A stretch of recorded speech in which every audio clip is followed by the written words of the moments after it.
everyone. Today I will be speaking with climate activist Xiye Bastida. She is the face of the 19-year-old climate activist who spoke at President Biden's Leaders Summit on climate change in April. Hello Xiye, thank you for being here today. Thank you so much for having me. Okay, I would first like to talk about how you were inspired in making a difference in climate change. So my family is originally from San Pedro Toltepec in Mexico City, and my parents are both environmentalists. My father was heavily involved in a project that focuses on preserving wetlands around San Pedro Toltepec, while my mother is an ethnoecologist. And ironically, my parents met at the 1992 Earth Summit in Rio, where they signed the first structure that combated climate change in the area. And I guess I was first exposed to the effects of climate change through my own observations about frequent droughts where our crops failed in result. And immediately after our droughts, we would suffer from intense rainfall that would leave our streets flooded for days on end. And so I definitely did not comprehend how much climate change affected my daily life until I realized what was actually causing these crippling droughts. Okay, now let's talk about the effect of climate change on the United States. I know there are many, but could you highlight those that are urgently needed to resolve?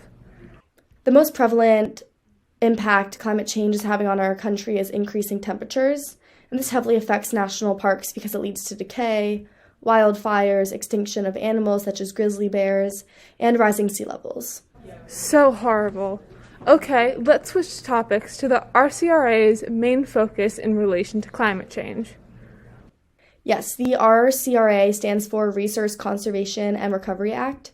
It's a public law that creates the framework for the proper management of hazardous and non-hazardous solid wastes.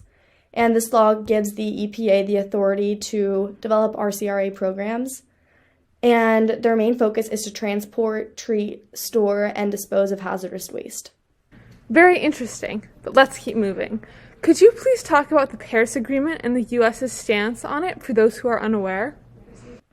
So the Paris Agreement is a legally binding international treaty on climate change, and President Obama accepted the agreement in August of 2016. While President Trump was in office, he announced that the U.S.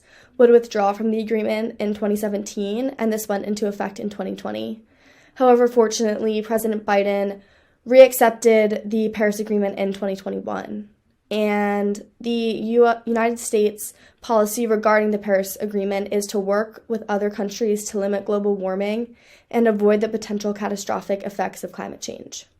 As our conversation comes to an end, I want to ask you, in your opinion, do you think there's any possibility of potentially reversing some of the effects of climate change?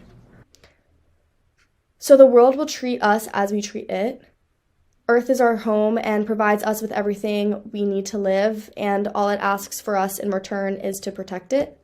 We need to start treating the world as it treats us if we want to alleviate any sort of impact climate change has had on our world. And I believe that we are already making huge strides towards reversing some of the effects of climate change. However, we still need to keep working. And compared to other historical movements, I believe we are mobilizing and progressing pretty quickly.